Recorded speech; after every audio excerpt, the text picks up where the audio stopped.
Now, the 10-minute drill. This is a big one. Brought to you by TireOutlet.com. Wholesale prices, premium service. Let's go, let's go, let's go.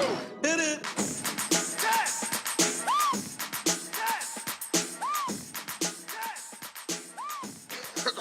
I'd like to see you work on that. What's the backpack dance? What's that thing called? You know what I'm talking about? That's Dougie. The floss? The floss dance? Is that what it is? Yeah. This? Yeah. Yeah, that one. The floss dance. You nailed it. Thank you. I thought I did. Why did they just not leave it named the backpack dance, Beef?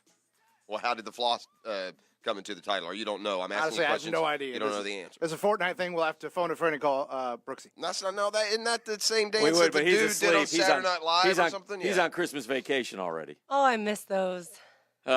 Who is? My son. It's the date's in the teens, though. It's not even in the 20s. I know. And they're already out? He's out. Oh. Good for him. Went ahead and took Friday off, too. Yeah, it's good work if you can get it. Why Well, not? I'm going to sign up for that deal. Sure. Too late for that one, buddy. You had that one when you were a kid.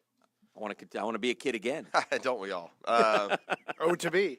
Man, this NFL, when you get We're going to do a 10-minute drill. We got prizes to give away at the end of this deal. We'll have prizes at the end of the segment. Boy, howdy do we, Dan. Oh, It's a wow. last-minute shopping bonanza from the Okay. 1010XL Holiday Gift Guide. Check it out at 1010XL.com. Lots of gift ideas. All right. It's a player's gift pack that includes tickets to Tuesday's practice round at this year's Players, or I should say next year's Players, along with a player's scarf, gift certificate good for a 60-minute massage session from Massage Envy, and a Wingstop gift certificate good for 50 wings with 2 sides. So it's a shopping bonanza for sure. Well, Boom. Hick, I'll get us started here. Please. There have been a lot of metaphors that we've gone along here. I mean, each week surpassed in the misery and the epiphany of just what this football team is and where they're going. And I thought yesterday, the final nail, I mean, what an indictment of the entire process. They haven't built a winning team here at all. They've built a below-average team with a terrible quarterback without a whole lot to really latch onto and give you optimism moving forward next year. Hick, I think we've gone from reload to rebuild. Is that That quick? Is that the question? Yeah, do you agree would be the question. Do I agree that we're Inferred. more of a rebuild than a reload? Yeah. Well, there's an old saying, you're never as bad as you are, never as good as you are. I'll say this. I do agree with you about this in this respect. I think that if the Jags had been 100% healthy this year and nobody got hurt, I think at best they'd be 7-7.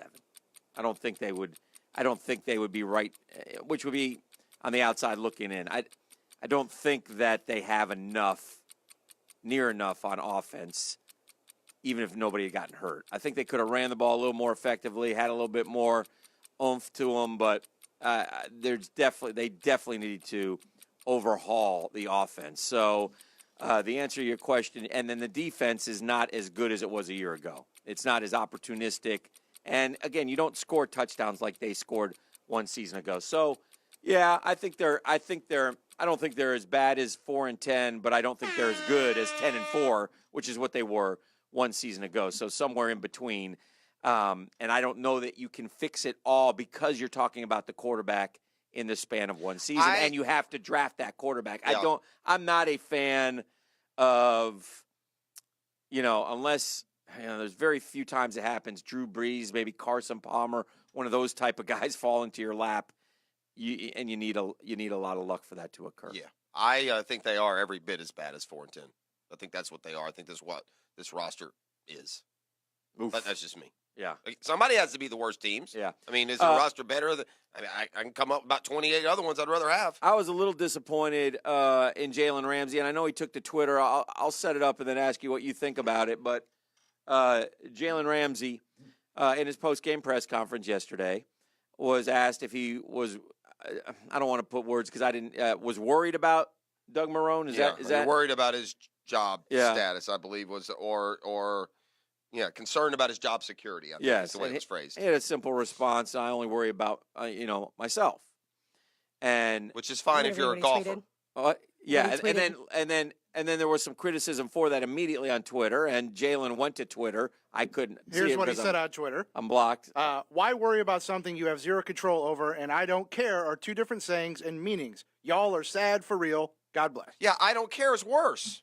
Yeah. The first one. Well, here's what I'll do. If you say it the first way, I can't worry about things that I can't control, is acceptable. I don't care about anyone but myself is selfish. Well, and some people will go and defend Jalen, but I would point back to Todd Wash and him on the sideline a couple weeks ago, where Todd telling him, hey, this is going to be your team for a long time. You got to be, take over, blah, blah, blah. And you do. Well, I don't think that is what a leader would say.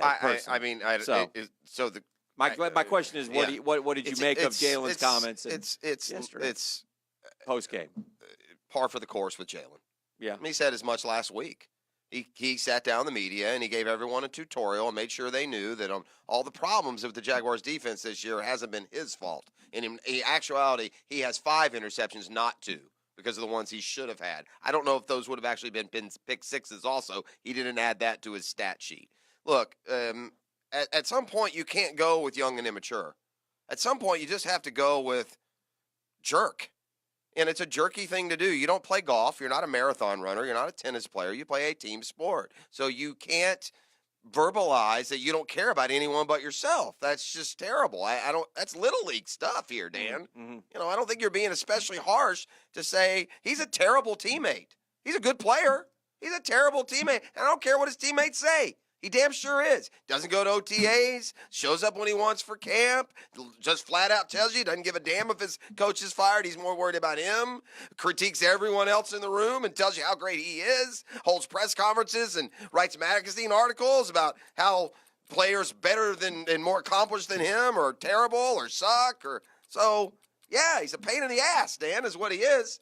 A heck of a player. And on football years, that's charming. On success years, that's charming. On down years, it's obnoxious. So that's what I would say. And he's completely wrong to go on Twitter. No one twisted anything. No one said anything. You are who you are, Jalen. That's fine. Keep wearing it. Don't complain, though, about the reaction to being that person. That guy is not well liked. I don't know how many times I got to say this. It's been my experience in life. People typically don't like people who talk about how great they are. That's just a fact. Unless you're Conor McGregor. And then apparently it's embraced.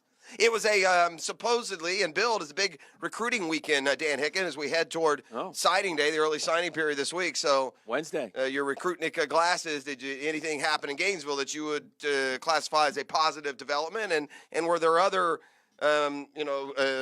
noteworthy moves from some of the other schools around? I think there's a few positives out there. The Gators got a 2020 verbal, a 4-star who picked Florida over Alabama and Clemson. When that happens, that means you're back in the hunt. That's a symbolic. And again, it's a long time until 2020. So, but to me, that is a symbolic W for the Florida Gator football program. That's who you want to be lined up against. Florida, Mullen's done a good job of getting them on the list. Now he's actually won one of those battles, and so that's impressive. I think FSU is going to get that big offensive lineman who visited Florida last week, the Pope, they call him, and the number 1 player in the country declared this weekend, Thibodeau. He's not going to Florida. He's not going to Florida State. He's not going to Alabama. He's going to go with kind of his original pick, I think, and that is Oregon. So he's a California kid. He's going to stay out west, and he's going to go to Oregon. But those are some of the moves that I saw. There's still a lot of whispers around every program, and we'll see what happens on Wednesday. I do expect Florida to move up from their 20th spot, though. I do expect that. Okay. There are 3 teams now in the AFC that are 8-6. Baltimore, Tennessee, and Indy. Who gets the last playoff spot? That's a good one because I Ravens go to the Chargers. That's what I need to know. Give me they're all 8. Sorry, Ravens are at the Chargers. I say they lose. They're 8-7, and then what? Okay. Home against who? In the division, Cincinnati. Divisional game. Right. I think it's. Is it Cleveland. Pittsburgh? I think it's Chargers Cleveland. Browns. Yeah. Chargers Cleveland. Browns. Okay. Yeah. Tough So Cleveland team. they're going to go 9-7. All right. Well, the Titans and the Colts play each other the last week. Okay. Well, who do the Titans play this? That game will be in Titans Tennessee. have the Redskins. Titans have the Redskins. At home or on the road? Home. Okay. Titans are going 10-6. And you guys laughed at me when I said when they were 4 and 6 or 5 and 6 if that could still happen. Yeah. I think so. I don't know. So I would say based on that, because the Colts will be losing a game, yeah, I'm going to go with the Titans, who finally have figured out we got a 240-pound steamrolling running back. I don't know. Let's use him. Yeah. Marcus Mariota threw for 80 yards yesterday. Yeah. And they Because they figured out the formula. If they can run the football, they don't need their quarterback to do very much. Be able to run There's the football. some teams a lot like the Jags' success last year. The Titans are one of those run the football, play defense. The Bears are like that. And the Bears and Titans ultimately are going to be judged on how their Trubisky and Mariota develop, not on running the ball and playing defense. That don't define you for longer than a year. Well, it doesn't. It could if it works. But who does it work? Who runs the ball and plays defense consistently now, year in and year out? It's, it was a lot easier back in the day, it seems, but now with these innovative offenses and otherwise, these innovative offenses that are all getting figured out. Yeah. I mean, the Saints, the Rams can't win now. I mean, it's interesting. It'll be fun. Listen, if you're going to try and tell me who's going to the Super Bowl, I challenge anyone to tell me who's going to the Super Bowl. I have no idea. Oh, I've been flummoxed on. That's why I keep asking you every week, and it keeps changing. That's why I don't know. I'm not pretending I do. It could be a team that runs the ball and has a great defense. Could be one of those high-powered offenses. I have no idea. It's kind of like the opposite of the college football season. It's such parity that the playoffs will be extraordinary. I have one last baseball hot stove league question for you. Ask me about Wilson Ramos. Well, no, I'm going to ask you about the catcher everyone wants, and apparently he's going to go to Atlanta. Your thoughts on JT Realmuto soon to become a Brave? I hope Thor puts one right in his rib cage. Come on now. Every time. No reason to be that way. Wilson Ramos is how old? 50, 60? How old is he? Wilson Ramos is a good addition for the Mets because they didn't have to give up anything. Did he come from the Cubs? Wilson Ramos? Yeah, he was from the Rays and the Phillies. He's moved around, hasn't he? That's it? Yeah. Yeah, he started the season with the Rays. Well, Wilson Ramos. He's 31. Yeah. Not that old. No, I know. Hit 300 last year and hit 15 home runs. Yeah, I don't know why. Did they trade or was that a free agent? Free agent. Why was no one after him?